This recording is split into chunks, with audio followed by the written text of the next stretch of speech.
Hey guys, this is God of Politics, and welcome back to a brand new video. But before we get started with this video, please like this video and subscribe to the channel. Also follow me on Twitter and join the Discord. Those are both linked down in the description.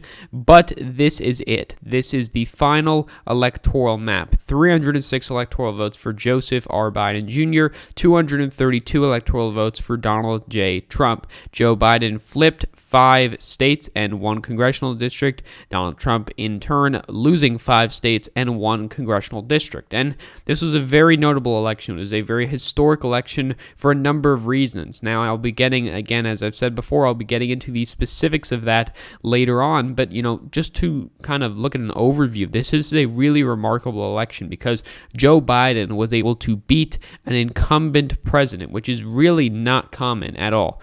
Of presidents that were elected, the only incumbents that have lost in the last, 70, 80, 90, almost 100 years, you've got George H.W. Bush in 1992, you've got Jimmy Carter in 1980, and you've got Herbert Hoover all the way back in 1932. Those are the last 3 incumbents to lose in the past 100 years, the only 3 incumbents to lose in the past 100 years, and there were distinct reasons for each of them. 1932, you had Herbert Hoover, who did not really do much about the economic crisis, the Great Depression that was looming, and FDR came in with this message, and he was able to win the election in a landslide. You go to 1980, you also had, Reaganomics that kind of took over. You had Ronald Reagan, who came in with these new ideas, and you also had the Iranian hostage crisis, which vastly hurt Jimmy Carter. Jimmy Carter barely won in 1976 against a fractured Republican Party. Then you had this good candidate for the Republicans that comes in and beats Jimmy Carter, beats him like a drum in 1980, and then 1992, you had things like George H.W. Bush said he wasn't going to raise taxes. He did. You had those riots in the summer of that year.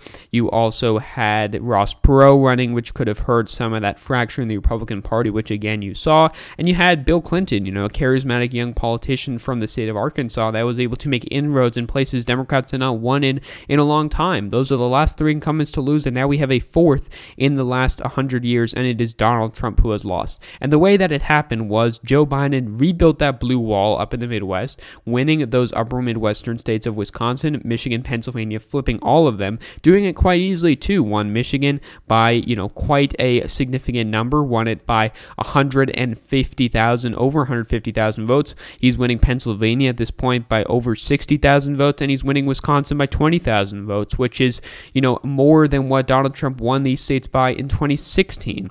And he was also able to win in traditionally Republican states. The state of Georgia, which was just called today, this is a state the Democrats have not won in at the presidential level since 1992 under Bill Clinton. And Arizona, a state that was called just last night on the New York Times. I know it was called by AP and Fox News on election night, but it was just called by CNN and the New York Times and a couple other networks last night.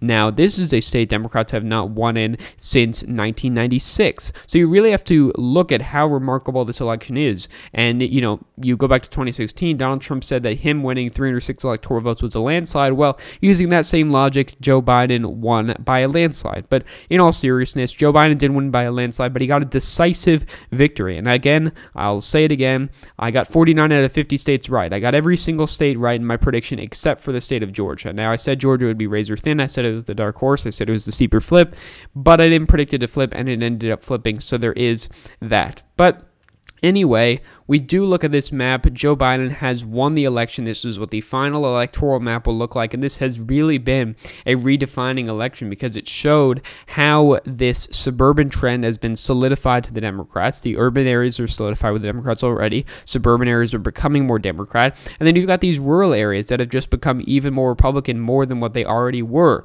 That is exemplified with states like Georgia, where you have these areas up in the north here with 80% of the vote for the Republican Party, and now you have these suburban areas that have now been 40 points more Democrat compared to 2012. Same story in Arizona. You've got these areas up, on the outside, these rural areas that are very Republican, and you've got Maricopa County that's gone for the blue for the first time in, a very, very long time. Even if you go back to the 1996 election, you see that Bill Clinton did not win Maricopa County in the 1996 election, and he still ended up winning the state. So that really shows you how the Democratic Party has shifted. They are no longer winning in these rural areas. This is exemplified, perfectly in a state like Iowa, where the only areas Democrats win are areas in the urban areas. Same thing in Minnesota. They were able to win soundly by over 7 percentage points, while basically only winning these counties in the Minneapolis area, which gave them most of their votes. That's the same thing in a state like New York, a state like Pennsylvania, where it's pretty much just Philadelphia and Pittsburgh. You see the same thing across the country. It's exemplified very well in Texas. Democrats have made solid gains in the suburbs of areas like Dallas, Houston, Austin, San Antonio. You have areas that have gone to the Democrats that have not gone to the Democrats for years, such as areas like Williamson County, Tarrant County, Fort Bend County, even more Democrat. You see so many of these examples, and it really shows you how remarkable this election is. But what is another thing to note, you go back to 2012, Barack Obama was only the second president ever to win their re-election by less than the first election that they were elected in. The only other president to do that was Woodrow Wilson in his re-election campaign in 1916, and there was distinct reasons for that. And we'll get into that in this video. Maybe I'll do it in a video sometime in the future. But it really shows you how divided our politics are. Politics are not really divided by anything. They're divided a lot now, and it's mainly amongst region. It's that urban versus rural divide. And, you saw every demographic actually became more Republican, except for college-educated white voters, and those voters live in the suburbs.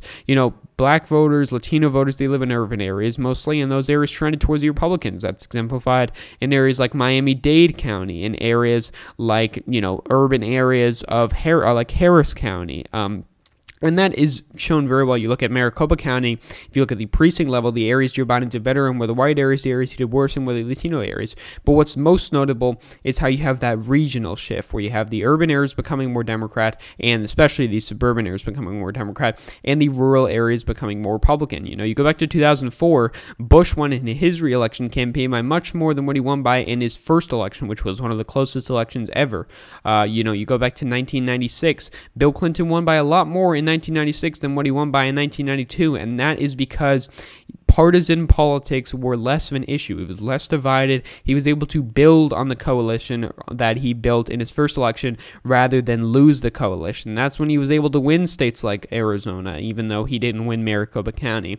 That's why he was able to win states like Georgia, and this is a very remarkable thing about Georgia. I just do want to say, I'll talk about Georgia a lot in depth. Bill Clinton didn't win pretty much any of these suburban counties, but he did very well in the rural areas. You compare that to this election, and you see that Democrats pretty much, Biden exclusively won in these urban suburban areas, and these areas dominated by black voters, areas like the Southwest, areas like Macon, Athens, Savannah, those kinds of areas.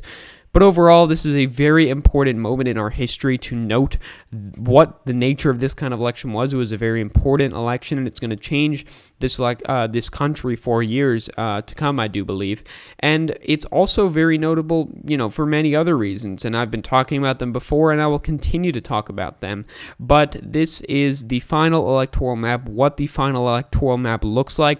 Again, it was only one state off from my final prediction, which had every state correct except for the state of Georgia, and that really shows, the suburban trend was actually more than what I thought it would be. But overall, yeah, this is the electoral map, and many people thought Biden would do better. Many people thought Biden would do worse, but the media has called it. This is how the states are going to go. Recounts are not going to change it.